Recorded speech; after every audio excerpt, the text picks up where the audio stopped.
दोस्तों नमस्कार, जय माता दी। एक बार पुनः आप सभी का इस नए सेशन में स्वागत है। हिंदी हम लोग अभी तक वर्णमाला से संबंधित जो महत्वपूर्ण बातें थी वो सीख चुके हैं। आज का जो हमारा विषय है उच्चारण स्थान से है।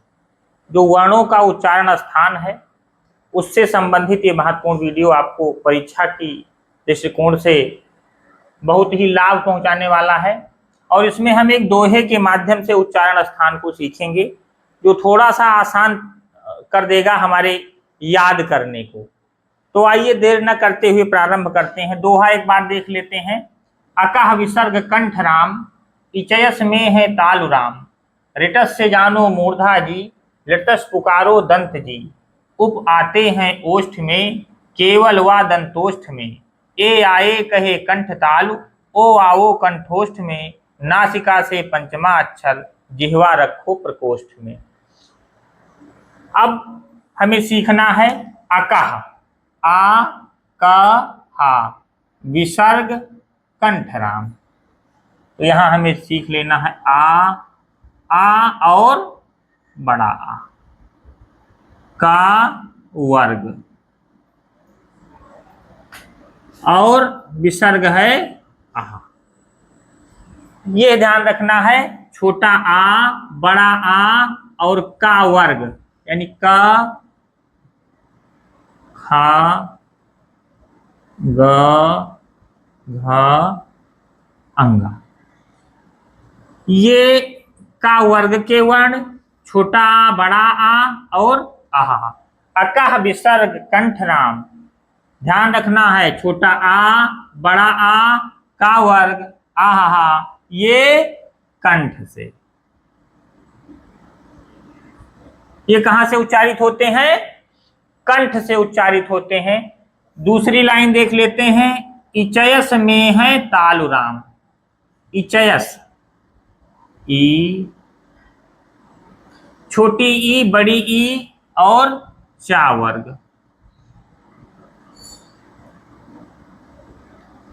या और शा।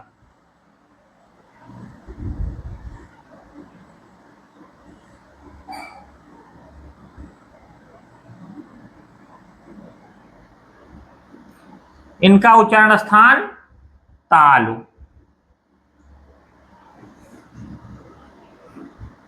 छोटी ई, बड़ी ई, चा वर्ग, या और सा।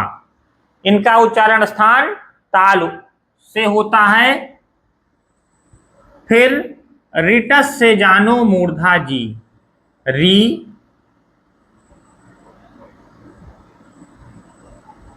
टा वर्ग और श, री, टा वर्ग और मूर्धन्य सा। इनका उच्चारण स्थान है मूर्धा। लृतस पुकारो दंत जी, लृ जो संस्कृत ध्वनि है, ता वर्ग और सा। लृ, ता वर्ग और सा, इनका उच्चारण स्थान है दंत। कंठ, तालु, मूर्धा, दंत। फिर उप आते हैं ओष्ठ में। उप आते हैं ओष्ठ में। छोटा ऊ, बड़ा ऊ, पा वर्ग,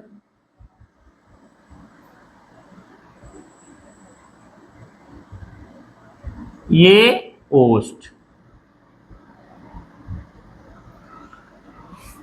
अब एक चीज हम यहां सीख लेंगे, हमारे जो वर्ग हैं पांचों, का वर्ग, का वर्ग, चा वर्ग, टा वर्ग, ता वर्ग और पा वर्ग। पांचों वर्गों का क्रम हम ऐसे भी याद रख सकते हैं, कंठ, तालु, मूर्धा, दंत और ओष्ठ। कंठ, तालु, मूर्धा, दंत, ओष्ठ, पांचों वर्ग हमारे हो गए। ये दोहा यदि हमें याद हो जाए तो हम आसानी से उच्चारण स्थान को कर ले जाएंगे। यदि 2-3 लाइन ही इसमें याद रहे तो परीक्षा में हमारा काम हो जाएगा। अब उप आते हैं ओष्ठ में, केवल वा दंतोष्ठ में। अब वा जो ध्वनि है, वा, इसका उच्चारण स्थान है दंतोष्ठ। केवल वा दंतोष्ठ में ए आए कहे कंठ तालु, ए आए, ए आए कहे कंठ तालु।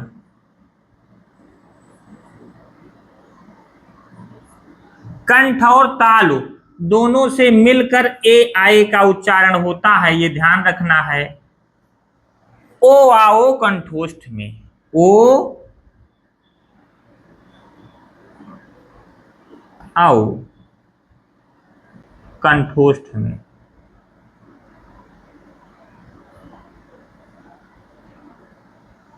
कंठ और ओष्ठ, ओ आओ कंठोष्ठ में, नासिका से पंचमाक्षर, जिह्वा रखो प्रकोष्ठ में। नासिका से पंचमा अक्षर।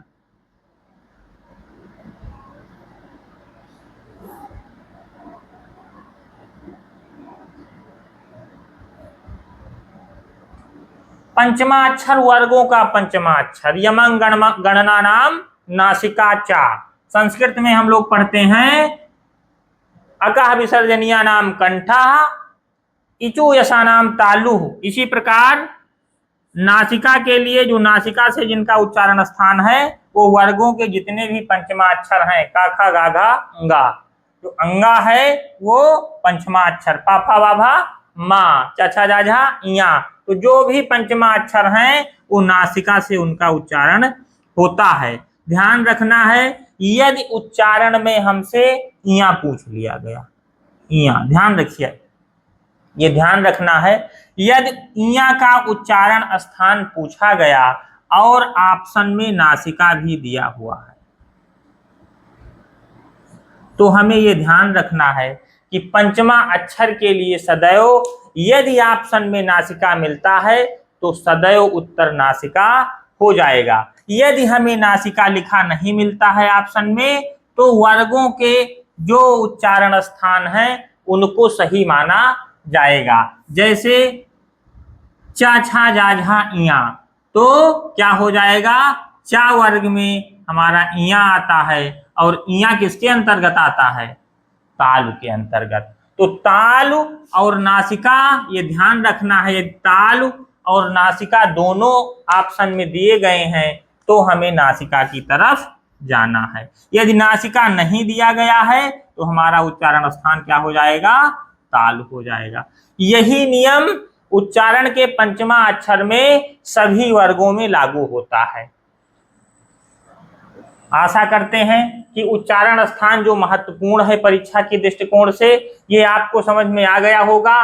2 बार यदि कविता का अध्ययन किया जाए तो हमारे उच्चारण स्थान अच्छे से क्लियर हो जाएंगे। अब इस वर्णमाला की वीडियो में 2 बिंदु बच रहा है, एक अघोष और सघोष, अल्प प्राण और महाप्राण। 2-3 मिनट में उसकी भी परिभाषा एक शॉर्ट ट्रिक के माध्यम से हम सीख लेंगे, उसके बाद वर्णमाला पूर्ण हो जाएगा। आइए देखते हैं। आइए, अल्प प्राण, महाप्राण, अघोष और सघोष जो परीक्षा के दृष्टिकोण से महत्वपूर्ण है, इसमें से एक प्रश्न यूपी टेट सीटेट में जरूर पूछ लिया जाता है, तो हम सीख लेते हैं अल्प प्राण।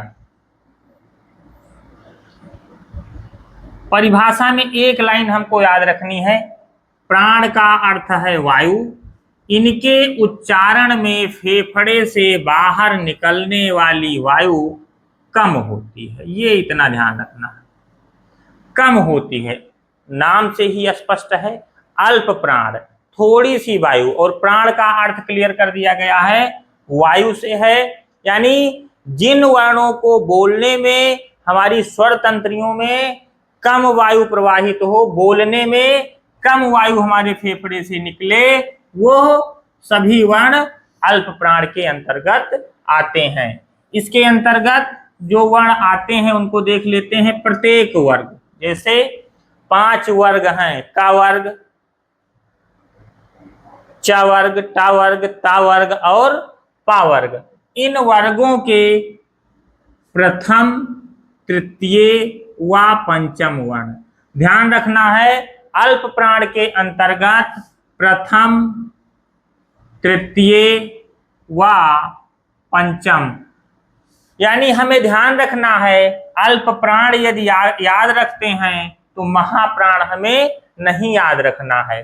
प्रथम वर्गों का प्रथम वर्ण, फिर एक छोड़ देंगे तृतीय वर्ण, फिर एक छोड़ देंगे पंचम वर्ण, यानी द्वितीय और चतुर्थ को छोड़कर वर्गों के सभी वर्ण अल्प प्राण के अंतर्गत आते हैं। प्रथम, तृतीय व पंचम वर्ण तथा यारा लावा।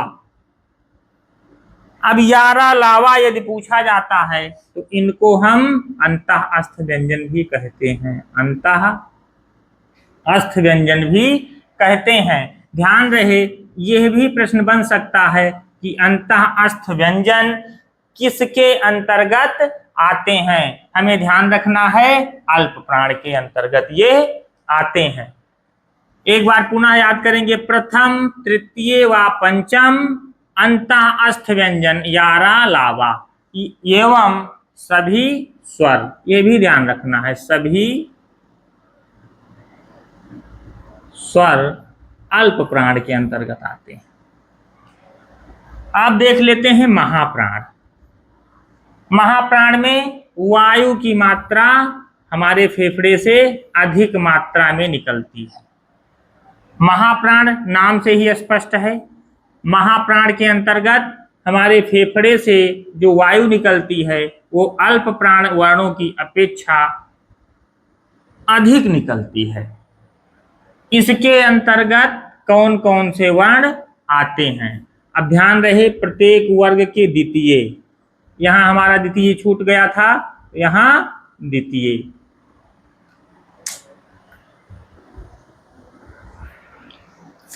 महाप्राण के अंतर्गत हमारा द्वितीय वर्ण आ गया, वर्गों का द्वितीय व चतुर्थ वर्ण। दूसरा और चौथा महाप्राण के अंतर्गत और शासा साहा। ऊष्म या संघर्षी व्यंजन यदि पूछ लिया जाए शासा साहा तो वो महाप्राण के अंतर्गत आएगा। वर्गों का द्वितीय वर्ण एवं चतुर्थ वर्ण और शासा साहा, ये ऐसे वर्ण हैं जो महाप्राण के अंतर्गत आते हैं। अब आइए देख लेते हैं अघोष वर्ण। परीक्षा के दृष्टिकोण से बहुत परिभाषा यहां से नहीं पूछी जाती है, केवल हमें सीख लेना है, याद में अघोष वर्ण। ध्यान रखना है इनकी परिभाषा में, इनके उच्चारण में स्वर तंत्रियों में कंपन नहीं होता है, नहीं याद रखना है। जो अघोष वर्ण होते हैं उनके उच्चारण में स्वर तंत्रियों में कंपन नहीं होता है, वह अघोष वर्ण होते हैं। इसके अंतर्गत कौन कौन से वर्ण आते हैं? ध्यान रखना है, प्रत्येक वर्ग के प्रथम, जो अघोष वर्ण है, प्रत्येक वर्ग के आ से अघोष और प्रथम वर्ण व द्वितीय वर्ण, यहां लगातार है, प्रथम और द्वितीय वर्ण व शासा और शाफा, ये भी ध्यान रखना है। जो फा है ये महत्वपूर्ण ध्वनि है, कई बार परीक्षाओं में पूछी जा चुकी है। जो फा ध्वनि है, जो फा वर्ण है वो किसके अंतर्गत आता है? ध्यान रखना है, अघोष वर्ण के अंतर्गत आता है। एक बार पुनः देख लेते हैं, अघोष वर्ण के उच्चारण में स्वर तंत्रियों में कंपन नहीं होता है। वर्गों के प्रथम व द्वितीय वर्ण इसके अंतर्गत आते हैं, फिर सा, शा, शा और फा ध्वनि आती है। अब आइए देख लेते हैं सघोष वर्ण, इसी को घोष वर्ण कहा जाता है। ध्यान रखना है, सघोष तो हम जानते हैं, लेकिन यदि घोष कह दिया जाए तो कई बार हम कंफ्यूज हो जाते हैं और हम अघोष समझ बैठते हैं। तो ध्यान रखना है, सघोष और घोष एक ही वर्ण होते हैं। सघोष न लिखकर यदि घोष पूछ लिया जाए तो हमें कंफ्यूज नहीं होना है। ऐसे वर्ण इनके उच्चारण में स्वर तंत्रियों में कंपन होता है, कंपन होता है। इसके अंतर्गत कौन कौन से वर्ण आते हैं? प्रत्येक वर्ग के तृतीय, चतुर्थ एवं पंचम, तृतीय, चतुर्थ एवं पंचम एवं सभी स्वर जो द्विगुण व्यंजन है ड़ा और ढ़ा।